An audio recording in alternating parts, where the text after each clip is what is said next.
শ্রীমদ্ভগবদ্গীতা অনুবাদ স্বামী রাম সুখদাস 18তম অধ্যায়ের 34তম শ্লোক।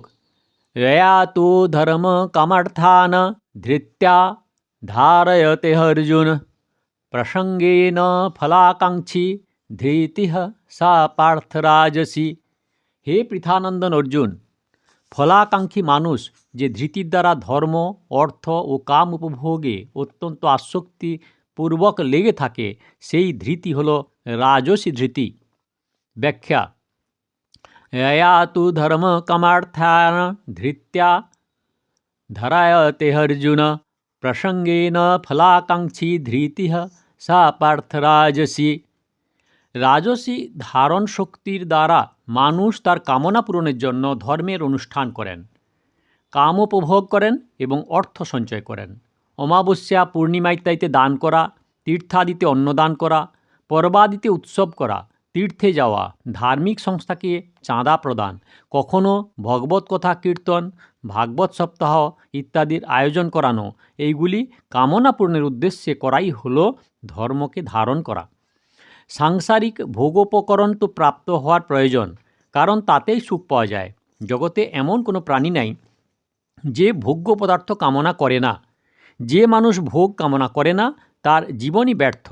এই ধারণা নিয়ে ভোগ্য পদার্থের কামনা পূরণে ব্যাপৃত থাকাই হলো কামকে ধারণ করা। অর্থ ছাড়া জগতে কোনো কাজই হয় না, অর্থ দ্বারাই ধর্ম হয়। যদি সঙ্গে অর্থ না থাকে তাহলে মানুষ ধর্ম করতে পারে না।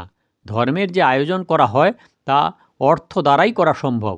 আজ পর্যন্ত যত মানুষকে বড় বলা হয় তারা সবাই অর্থ দ্বারাই বড় হয়েছে। অর্থ হলে লোকে সম্মান করে, যার অর্থ নেই সংসারে কেউ তার খবর নেয় না। সুতরাং খুব অর্থ উপার্জন করা উচিত।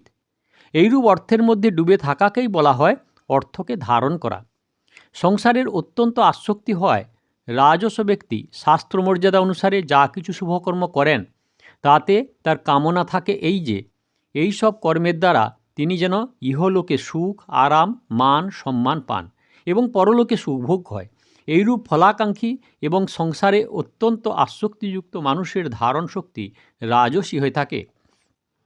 শ্লোক নম্বর 35। জয়া স্বপ্নং ভয়ং শোকং বিষাদং মদমেব চ ন বিমুচ্যন্তি ধুর্মেধা ধৃতিঃ সা পার্থ তামসী।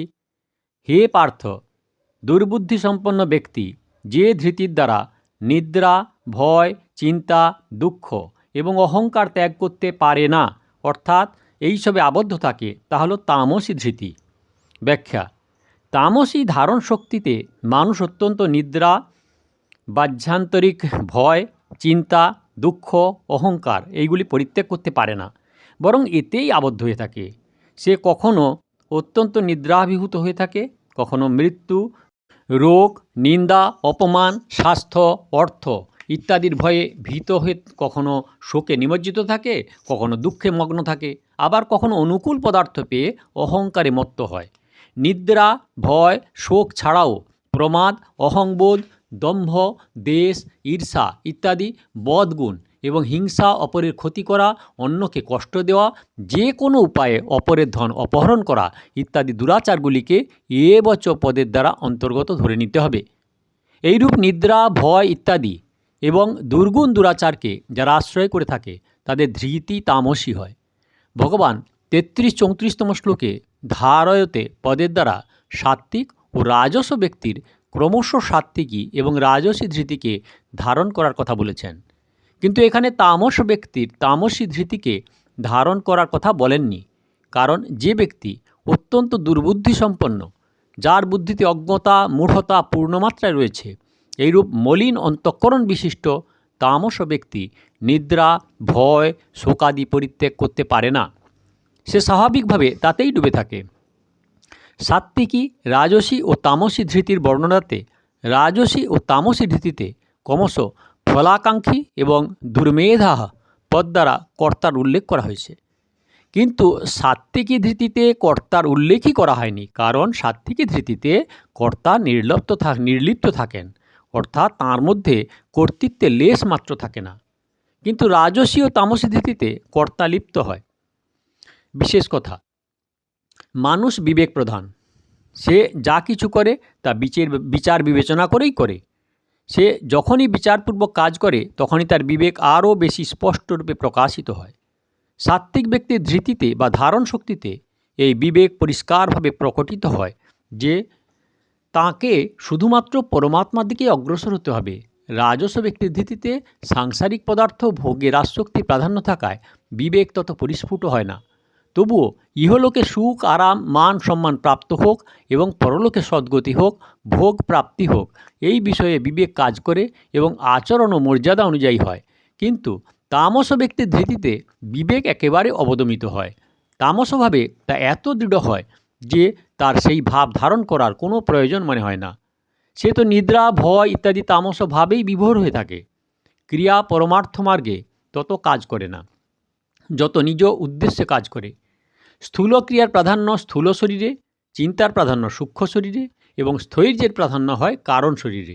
এইগুলি সবই ক্রিয়া, ক্রিয়া শরীরের হয়।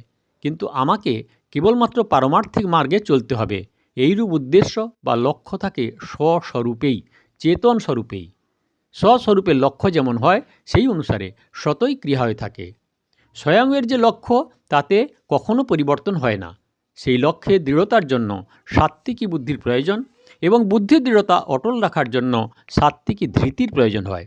তাই এখানে 30 থেকে 35তম শ্লোক পর্যন্ত মোট 6টি শ্লোকে 6 বার পার্থ সম্বোধন করে ভগবান সাধকদের প্রতিনিধিরূপে অর্জুনকে উদ্বুদ্ধ করে চলেছেন। বলেছেন, হে পার্থ, লৌকিক বস্তু বা ব্যক্তির কথা চিন্তা না করে নিজ লক্ষ্য দৃঢ়তার সঙ্গে ধারণ করে থাকো। তোমার মধ্যে যাতে কখনো রাজস তামস ভাবের উদয় না হয় তার জন্য সর্বদা সজাগ থাকো। শ্লোক নাম্বার 36। সুখং তিদ্দানি ত্রিবিধং শৃণু মে ভারতর্ষভ অভ্যাসাদ রমতে যত্র দুঃখ্যান্তঞ্চ নিগচ্ছতি। শ্লোক নাম্বার 37। যত্তদগ্রে বিষমিব পরিণামে মৃতোপমম তৎ সুখং সাত্ত্বিকং প্রকৃতমাত্মা বুদ্ধি প্রসাদজম।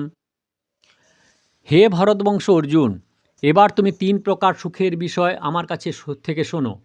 যে অভ্যাসে মানুষ ক্রমশ সুখ লাভ করে এবং দুঃখের অন্ত হয়, এইরূপ পরমাত্মা বিষয়ক বুদ্ধির প্রসন্নতা থেকে উদ্ভূত যে সুখ সাংসারিক আসক্তির জন্য, যা প্রথমে বিষবৎ এবং পরে অমৃততুল্য, তাকে বলা হয় সাত্ত্বিক সুখ।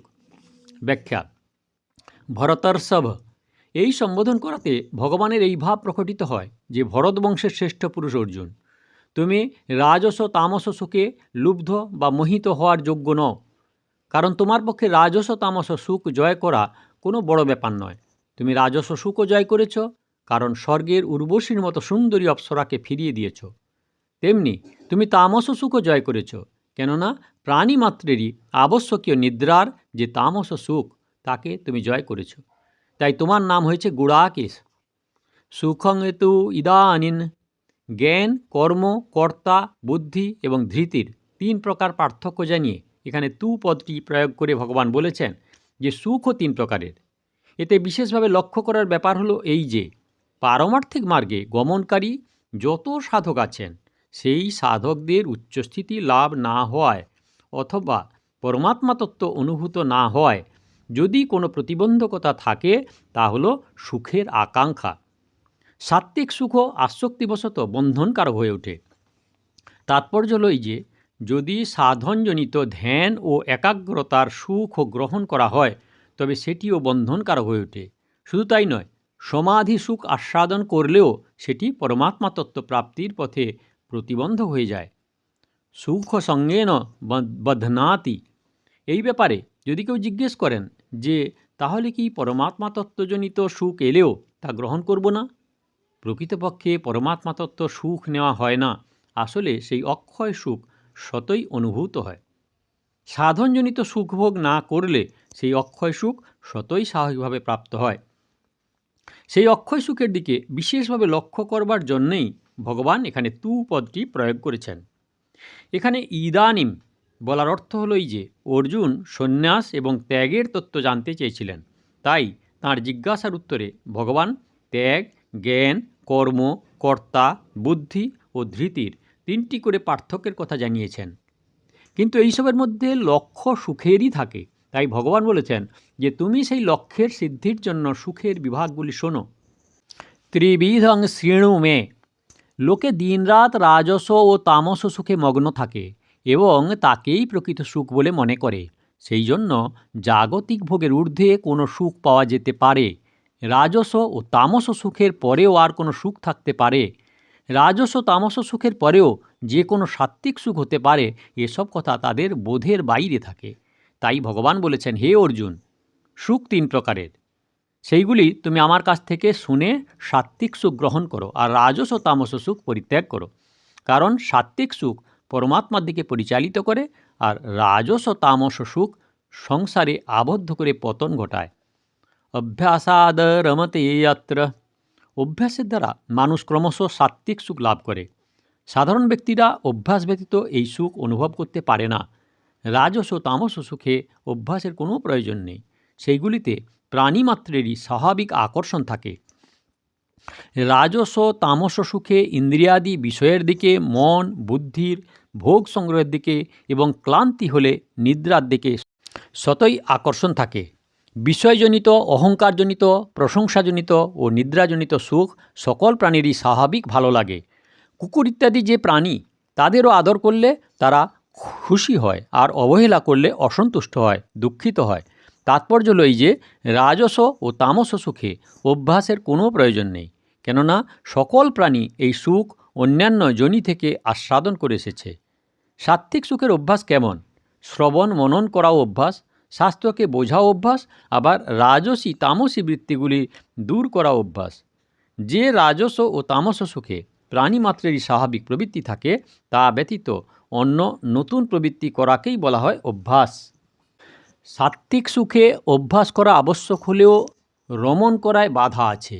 এখানে অভ্যাসাদাদ রমতে পদটির মানে সাত্ত্বিক সুখ ভোগ করা নয়, বরং সাত্ত্বিক সুখের অভ্যাসেই রুচি, প্রিয়বোধ, প্রবৃত্তি ইত্যাদি এখানে রমণ শব্দে বলা হয়েছে। দুঃখান্তঙে চ নিগচ্ছতি। এই সাত্ত্বিক সুখে যেমন যেমন রুচি ও ভালোবাসা বৃদ্ধি পেতে থাকে, তেমনি পরিণামে দুঃখ নাশ হতে থাকে এবং প্রসন্ন ভাব, সুখ ও আনন্দ বৃদ্ধি পেতে থাকে। চ অব্যয়টি ব্যবহারের অর্থ হল, যতক্ষণ পর্যন্ত সাত্ত্বিক সুখে রমণ হবে, অর্থাৎ সাধক সাত্ত্বিক সুখ গ্রহণ করতে থাকবেন, ততক্ষণ পর্যন্ত দুঃখের আত্যন্তিক অভাব হবে না। কারণ সাত্ত্বিক সুখও পরমাত্মা বিষয়ক বুদ্ধির প্রসন্নতা থেকে উদ্ভূত। আত্মবুদ্ধি প্রসাদজম, যা উৎপন্ন হয় তার অবশ্যই নাশ হয়। এইরূপ সুখের থেকে কি করে দুঃখের অন্ত হয়? তাই সাত্ত্বিক সুখেও আসক্ত হওয়া উচিত নয়। সাত্ত্বিক সুখের ঊর্ধ্বে উঠলে মানুষের দুঃখের অন্ত হয়, মানুষ গুণাতীত হয়। আত্মবুদ্ধি প্রসাদজম, যে বুদ্ধিতে জাগতিক মান মর্যাদা, ধন সংগ্রহ, বিষয়জনিত সুখ ইত্যাদির কোনো গুরুত্ব থাকে না, শুধুমাত্র পরমাত্মা বিষয়ক চিন্তাই থাকে, সেই বুদ্ধির প্রসন্নতা অর্থাৎ স্বচ্ছতা থেকে সাত্ত্বিক সুখ উৎপন্ন হয়। তাৎপর্য হল এই যে জাগতিক সংযোগজনিত সুখ থেকে সর্বতোভাবে উপরত হয়ে পরমাত্মায় বুদ্ধি লীন হলে যে সুখ হয়, তাকেই বলে সাত্ত্বিক সুখ। যত্তদগ্রে বিষমিব। এখানে যত্তৎ কথাটির অর্থ হল যৎ, যা সাত্ত্বিক সুখ, তৎ এটি হলো পরোক্ষ, অর্থাৎ এখনও অনুভূত হয়নি। এখন শুধু সেই সুখেরই উদ্দেশ্যে করা হয়েছে, আর রাজস ও তামস সুখ এখনই অনুভূত হচ্ছে। তাই এখন অনুভব করা রাজস ও তামস সুখ ত্যাগে কষ্ট হয়, এবং লক্ষ্যরূপে যে সাত্ত্বিক সুখ থাকে তা লাভ করার জন্য নিরস পরিশ্রম বা অভ্যাস আরম্ভে বিষবৎ লাগে। অগ্রে বিষমিব, অর্থাৎ বর্তমানে অনুভব করা রাজস ও তামস সুখ ত্যাগ করে সাত্ত্বিক সুখের উদ্দেশ্য করেও তা তখনই প্রাপ্ত করা যায় না। রসও তখনই মেলে না। তাই সাত্ত্বিক সুখ আরম্ভে বিষবৎ প্রতীত হয়। রাজস ও তামস সুখ বহু জন্ম ধরে ভোগ করে এবং এই জন্মেও ভোগ করা হয়। সেই ভোগের সুখ স্মৃতি থাকায় রাজস তামস সুখে স্বভাবতই মন আকৃষ্ট হয়, কিন্তু সাত্ত্বিক সুখ তত ভোগ করা থাকে না, তাই তাতে শীঘ্র মন আকর্ষিত হয় না। সেই জন্য সাত্ত্বিক সুখ আরম্ভে বিষের মতো লাগে। সাত্ত্বিক সুখ আসলে বিষের মতো নয়, রাজস ও তামস সুখ ত্যাগ করতেই প্রকৃতপক্ষে বিষের মতো লাগে। যেমন শিশুকে খেলাধুলা ত্যাগ করে পড়তে বসালে তার যেমন পড়াশোনাকে খারাপ লাগে, পড়াতে তার মন বসে না, আবার খেলাধুলাও করতে পারে না। ফলে তার তখন পড়াকে বিষবৎ মনে হয়। কিন্তু সে যদি পড়াশোনা চালিয়ে যায় এবং 2-1টি পরীক্ষায় পাশ করে, তখন তার পড়ায় মন বসে, অর্থাৎ পড়াগুলো ভালো লাগে এবং তাতে রুচি ও ভালোবাসা জন্মায়। প্রকৃতপক্ষে সাত্ত্বিক সুখ তাদেরই কাছে আরম্ভে বিষবৎ লাগে, যাদের সাংসারিক ভোগে স্বাভাবিক বৈরাগ্য থাকে, যাদের পারমার্থিক শাস্ত্রাধ্যয়ন, সৎসঙ্গ, কথা, কীর্তন, সাধন, ভজন ইত্যাদির স্বাভাবিক রুচি থাকে এবং যাদের জ্ঞান, কর্ম, বুদ্ধি ও ধৃতি সাত্ত্বিক, সেই সব সাধকদের এই সাত্ত্বিক সুখ আরম্ভ থেকেই অমৃতের ন্যায় আনন্দ প্রদানকারী হয়। তাদের এতে কষ্ট, পরিশ্রম কিছুই মনে হয় না। পরিণামেহ মৃত্যুপমম। সাধন করলে সাধকের সত্ত্বগুণ বাড়ে। সত্ত্বগুণে ইন্দ্রিয় ও অন্তঃকরণে স্বচ্ছতা, নির্মলতা, জ্ঞানের দীপ্তি, শরীরে নির্বিকার ভাব, এইসব সদ্ভাব গুণগুলি প্রকটিত হয়। এই সদ্গুণ প্রকটিত হওয়াই সাত্ত্বিক সুখের পরিণামে অমৃতের মতো হয়। এইগুলি উপভোগ না করলে, অর্থাৎ এর থেকে রসগ্রহণ না করলেই প্রকৃত অক্ষয় সুখ লাভ হয়। পরিণামে সাত্ত্বিক সুখ রাজস ও তামস সুখ থেকে ঊর্ধ্বে নিয়ে জড়ত্বের থেকে সম্পর্ক ছিন্ন করায় এবং এই সাত্ত্বিক সুখেও যদি আসক্তি না রাখা হয়, তাহলে পরিণামে পরমাত্মা প্রাপ্তি লাভ হয়। তাই এই পরিণামে অমৃত তুল্য। তৎসুখং সাত্ত্বিকং প্রক্তম। সৎসঙ্গ, সাধ্যায়, সংকীর্তন, জপ, ধ্যান, চিন্তন ইত্যাদিতে যে সুখ হয়, তা মান, সম্মান, আরাম, অর্থ, ভোগ ইত্যাদি যত বিষয় ও ইন্দ্রিয়াদির সংযোগজনিত নয় এবং প্রমাদ, আলস্য, নিদ্রারও নয়, তা হলো পরমাত্মার সম্বন্ধ থেকে উৎপন্ন। তাই একে বলা হয় সাত্ত্বিক সুখ। এ হলো 18তম অধ্যায়ের শ্লোক নাম্বার 34, 35, 36, 37। দয়া করে সাবস্ক্রাইব করবেন, লাইক করবেন, শেয়ার করবেন। আর সাধকগণ সাধক সঞ্জীবনী শ্রীমদ্ ভগবদ্গীতার শুরুর থেকে শুনতে হলে কাকন বাসুতে ক্লিক করে ভিডিও দেখুন, আর আগের ভিডিওর জন্য দয়া করে অপেক্ষা করুন।